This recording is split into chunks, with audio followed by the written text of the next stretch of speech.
Hey everybody, I'm Max, and I'm going to be talking about fast and extensible equality saturation using a tool we've built called EGG.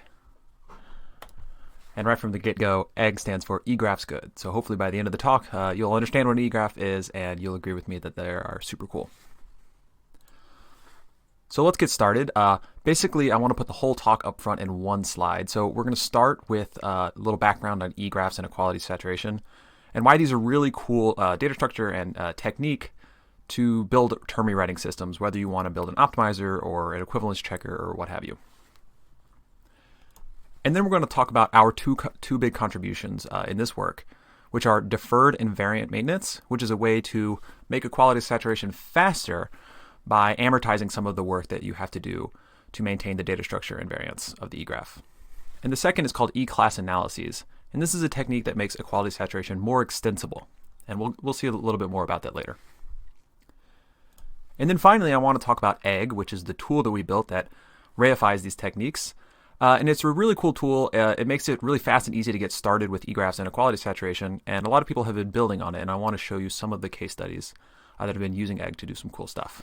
So hopefully by the end, you can take home the message that equality saturation is a really cool technique. And if you have a problem that looks like you have an expression and you want to turn it into another expression, then you should really consider using EGG. All right, let's get started with some background.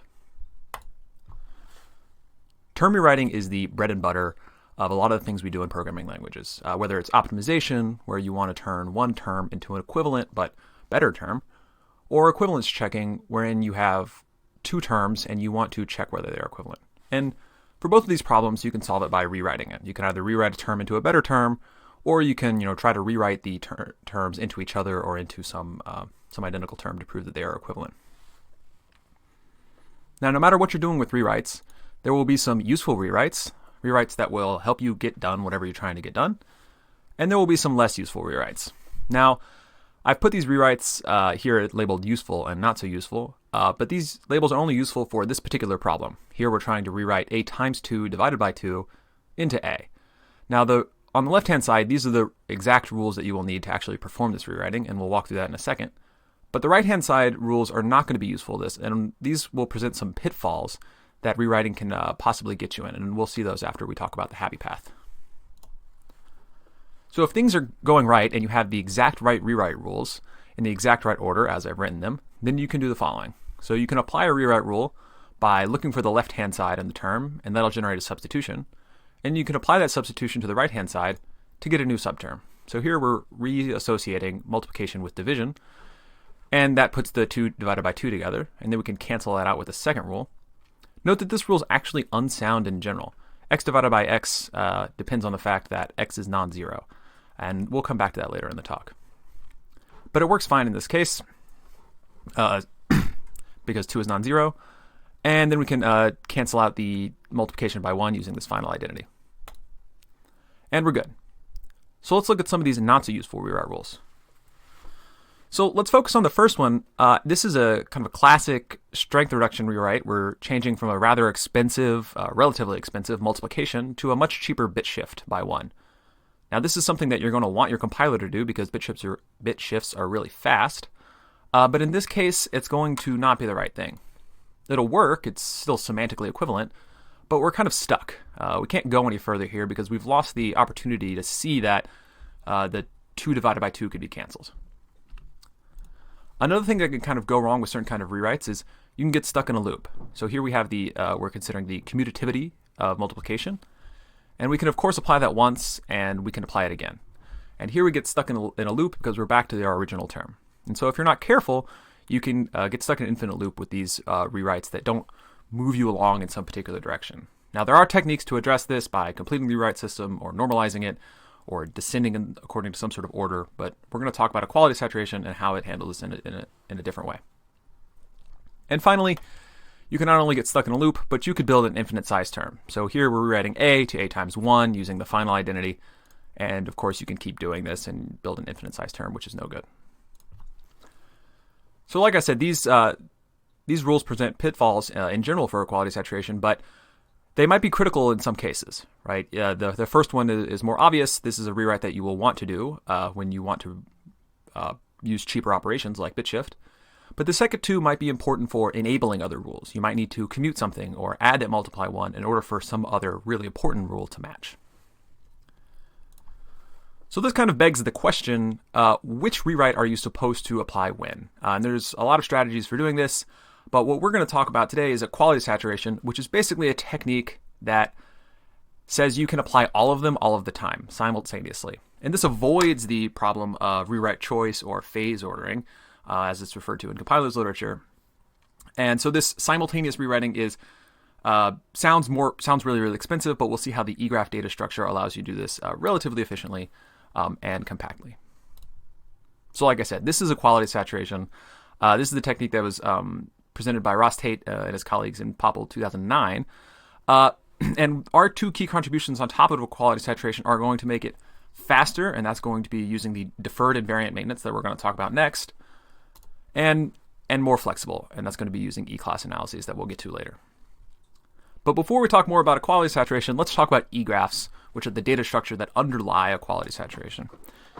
They underlie not only equality saturation, but also most modern theorem provers. They were invented by Greg Nelson in the 70s, and a similar concept by Dexter Cozen a little earlier. And basically, it's a data structure that represents an equivalence relation over terms. And so it's composed of equivalence classes, or E-classes, which are sets of equivalence nodes, or E-nodes. And these E-nodes are basically operators from your language. They are things like division or multiplication, or of course childless operators like to or a. And so here's an E-graph whose top level E-class represents the term that we've been talking about, a times 2 divided by 2. And if you follow the edges, you'll notice two things. One, you can kind of see the term that we're talking about, and there's a little bit of sharing. We're reusing the 2. And you'll also might notice that the edges go from E node to E class. That is, an operator takes as child not another operator, but a whole family of equivalent operators, an E class, a whole E class of equivalent E nodes. So this isn't a very interesting E graph because there's not any variance in it. Each E class only has a single E node. So we need to grow this E graph. And we can do that by applying rewrite rules. So here is our kind of red herring rewrite from before. It's a great rewrite, but not in this case. And you can apply it in a very similar way. We're going to search for the left-hand side, x times 2, which of course we can find as a times 2.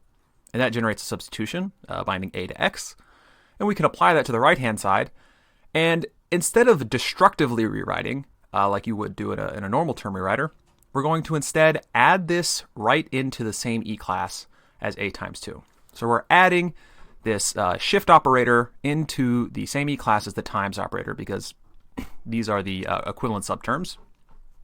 And now this E class represents both ways to write that subterm. And going up, we can see the division operator now represents 2 ways to write the entire term because there are 2 ways to write the subterm. And we can keep doing this. We can keep writing. Now we're going to apply one of the good rewrites. Here, the reassociation of multiplication and division. And we don't need to follow this precisely.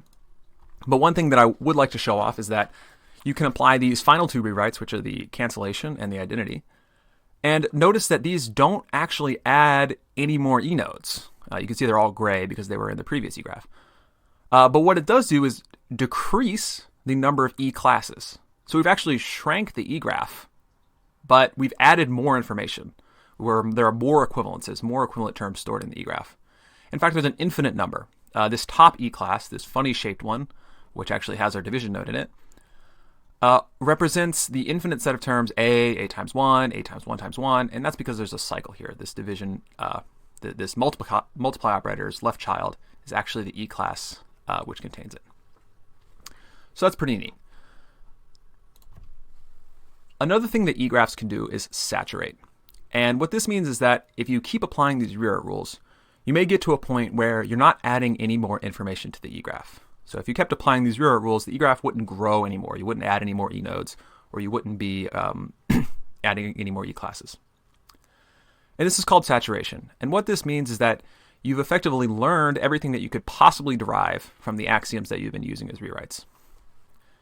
And this is where equality saturation gets its name. You start with an initial term, and you chunk that into an E-graph, and you start cranking these rewrites. And this is going to add more terms to our equivalence relation, and we're going to have a bigger and bigger space. And then finally, once we've saturated, we now have learned everything we could possibly learn from those rewrites, and we can extract.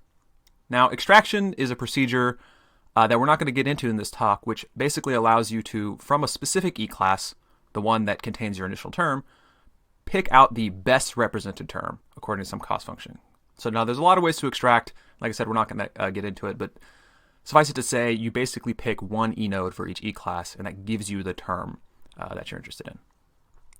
Now let's break down this loop just a little bit more. So the first thing you're going to want to do is find a pattern. So you're going to look for the left-hand side of one of the rewrites that you're going to be searching for. And that's going to generate a substitution, and you're going to apply a match by adding the substituted term into the egraph where the match was found. And then finally, what we have to do is restore some data structure invariance. Like many data structures, the egraph has invariance. A really important one being congruence. The equivalence relation that an egraph represents is also a congruence relation. And here's a definition of congruence as a refresher. And this is really handy because congruence can help you find a lot more equivalences in your egraph. And finally, of course, we're going to run this loop a bajillion times. This is the hot loop of equality saturation. So if we want to make equality saturation faster, which we do, we're going to have to do something about this loop. So that brings us to our insights, our contributions in this work. And we'll start with deferred invariant maintenance. And again, this is going to be how we're going to make equality saturation faster.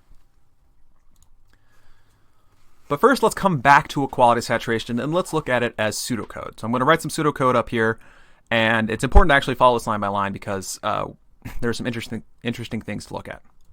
So we're going to define equality saturation. It's just a procedure that takes in our initial expression and a set of rewrites. And just like in the box diagram, we're going to first create our initial egraph. And now we're going to start doing our iterations, and we're going to do these while the egraph is not saturated. So we're going to stop once it's saturated or some other timeout is hit. Now for each rewrite, we're going to ematch. Ematching is the name of the procedure that searches for a pattern inside an egraph. So we're going to ematch for the left-hand side of the rewrite. And that's going to generate a bunch of substitutions, each paired with the E-class where the match was found. Okay? Now we can add the substituted right-hand side to the egraph. And when you add something to an egraph, it goes into a new E-class. So finally, we have to merge that new E-class with the E-class where we found the substitution. And that constitutes applying the rewrite.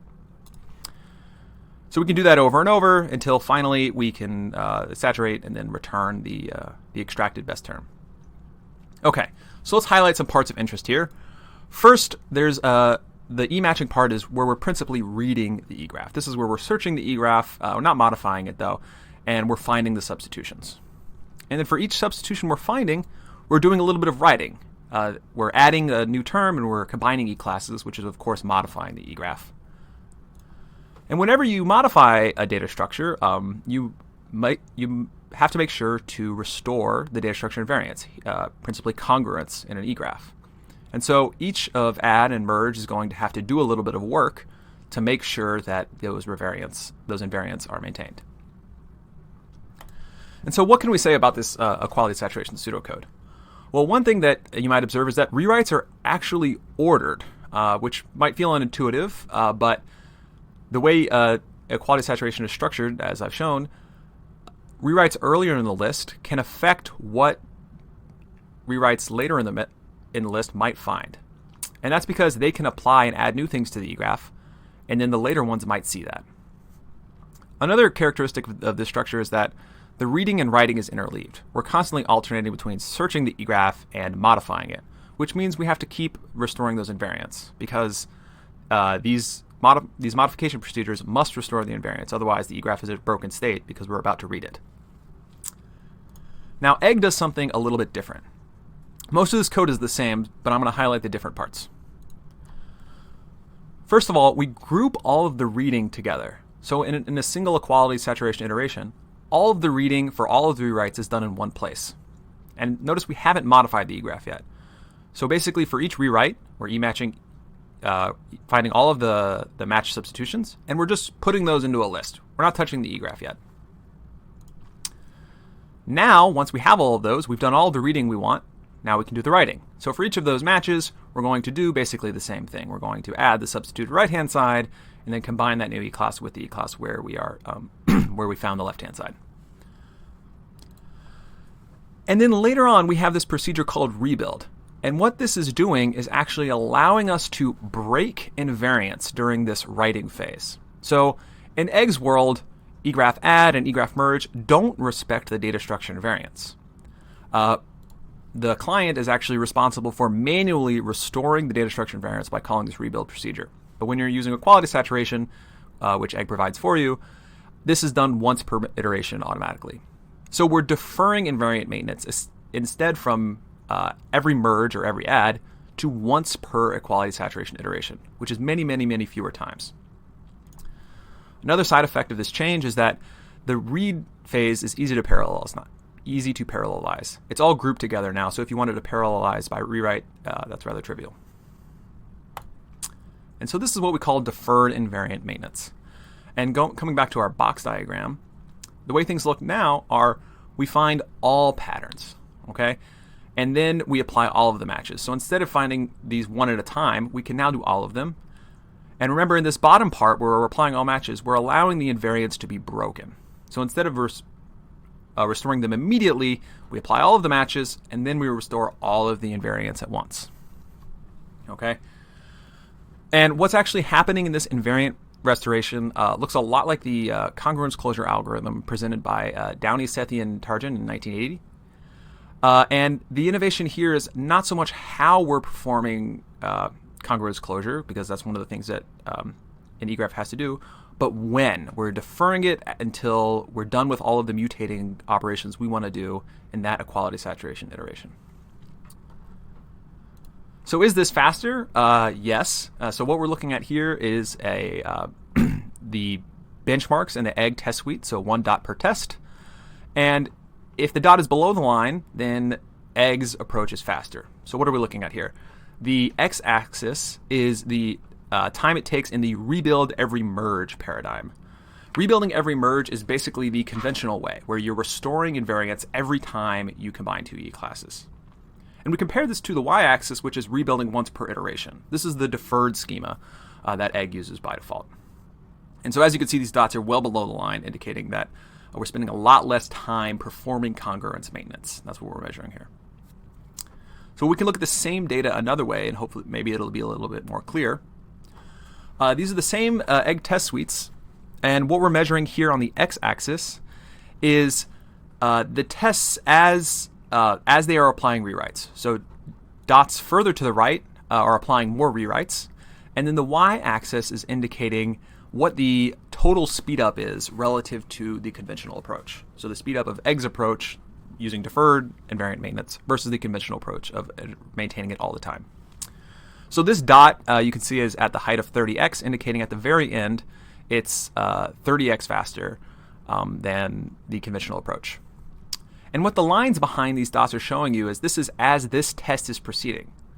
So what we can see both in each individual test, but also is just looking at the dots as a whole, is that the longer these are running, the more work they're doing, the more rewrites they're applying, the greater multiplicative speed up we're seeing empirically from deferring rebuilds. So why is this the case? So let's try to build some intuition with an example here. So consider an egraph with the following 2n plus 1 terms. So we're going to have x, and then we're going to have f1 through fn applied to x. So that's n plus 1 terms, and we're also going to have y1 through yn in the egraph as well. The workload that we're going to be looking at is n merges. We're going to merge x with each of the y's. So at the end, x and all the y's are going to be in the same E-class. Now they're all separate. In the traditional paradigm, you have to inspect these f's O of n times to perform hash cons updates. Now in the egraph, the hash cons is a data structure that is used to ensure everything is deduplicated, and it has to store the canonical representative of each E-class. And basically how we're going to get to that O of n squared is that for each merge, the canonical representative of that E-class might change, but also of any nodes that refer to it, any parents. So once we merge x and y1, f of x and f1 of x all the way through fn of x might have their representative change. So we have to go look at all n of those f1 through n's for every merge. And so that's, of course, n squared. Whereas if you defer this invariant maintenance, you don't have to do any checking until rebuild time. And what that allows you to do is do nothing, basically, on each of these merges. All you do is add something to a work list like they do in the Downey-Sethi-Tarjan algorithm. And then once you call rebuild, then you can finally go look at all of those f1 through fn's a single time. So you're only doing O of n work here. All right, so that brings us back to our outline, and we can talk about our second contribution, which is E-class analyses. So rewriting is really great. I've talked about it a lot, but there's a lot more to program analysis than syntactic rewriting. It's really useful to consider semantics sometimes. Consider concept folding or nullability analysis or a lot of other program analyses as well. So let's talk about concept folding as an example, because this is something a lot of eGraph implementations or equality saturation implementations have baked in ad hoc ways. So here's our eGraph as it was before. And in order to do concept folding, we're going to want to attach an optional number to each E-class. And when we add a new eNode, we're going to try to evaluate that eNode based on the values, if there are any, associated with the children of that eNode. And when we merge E-classes, we're going to merge those options together, taking either value if there is one. So let's walk through on this example. We're first going to add the bottom two eNodes, these are the leaves. And we can't evaluate A, but we can, of course, evaluate 2. And that's about all we can do. Next we'll do the multiply. We can't evaluate this one because the left child, A, doesn't have a constant associated with it. And same thing for the division. But if we were to merge A and 2, we can now learn that both of them are now equal to 2. And now this propagates up. The multiplication node now has 2 constant children, so it can evaluate to 4, and likewise for the division, it can evaluate to 2. And so let's see how we would formulate this in the framework of an E-class analysis. So first, what is an E-class analysis? It allows you to attach a fact to each E-class from some domain D that forms a joined semilattice. And we need 3 operations on that domain D. We need make, and what make does is it makes a new analysis value for the new eNode. So when you're adding a new eNode, n, you need to be able to produce, using make, a value d from our domain big D that's going to be associated with the new E-class. We, of course, need a way to join 2 analysis values from our domain. And this is going to occur when you need to combine the 2 values when the 2 E-classes are combined. And this needs to respect the semilattice laws. And then finally, you can provide a optional function modify, which allows you to modify the E-class whenever the analysis value associated with that E-class changes. So let's see how we would do constant folding in this framework. Our domain is just going to be option number. Make is just going to be eval. We're just going to eval if we can, based on whether or not our children have constants associated with them. Join is still the option or, as before. And the only trick here is we are going to supply a modify function where we add the constant into the E-class. Okay, so as it's illustrated here, the constants are kind of trapped in the analysis. They're not actually in the eGraph. They're in some side table that is just associated with each E-class. And we will actually want to, in many cases, add these constants into the eGraph so that they can be matched on by other patterns later in equality saturation. So E-class analysis can do more than just constant folding. It allows you to lift all kind of program analyses up to the eGraph level in a sort of abstract interpretation sort of flavor. Another neat thing that we use it to do is conditional and dynamic rewrites. As I mentioned before, you can come up with rewrites that are unsound if you can't prove something about their left-hand sides. So x divided by x equals 1 only if you know that x isn't 0. So if you want to use this syntactic rewrite, you need to be able to prove that x isn't 0, and that's something you could do with a non-zero E-class analysis. E-class analysis can also express a bunch of other eGraph hacks that we've seen baked into equality saturation implementations in ad hoc manner. Things about debugging assertions or pruning, which reduce the eGraph to try to increase search speed, or extracting things on the fly so you can constantly see the best value associated with each E-class. And when you're using an E-class analysis, it's nice to have this invariant that egg provides for you so you can actually understand how the analysis is propagated throughout the E-graph as things are added to the E-graph and things are merged. So what this states is, it's actually quite intuitive, is that for every E-class, the analysis data D sub C that is associated with that E-class is the least upper bound, and this is where our lattice properties come into play, of the make of all of the nodes in that E-class. So basically, no matter what happened to the E-graph, the data is the same as if you just called make on all the E nodes in that E-class and merged them together right now. We also guarantee that modifies at a fixed point, which is really nice because if you're doing something like adding or removing E nodes from an E-class in the modify, you want a guarantee that those have been run at a certain time. And so that's what the E-class analysis invariant gives you. And this invariant is maintained in a similar deferred fashion to congruence using deferred invariant maintenance. Okay, so that's our two big intellectual contributions. And we've, of course, reified this in a tool called egg. And so let's talk about egg and some of the cool things people have been doing with it. So egg is a library. It's a generic library in Rust for E-graphs and equality saturation. It's generic, meaning that you can bring your own data types, bring your own language, and whether you want to work with floating point numbers or integers or matrices or 3D CAD programs, the things in the E-graph are actually those things, which is really nice when you want to interpret them and use them semantically.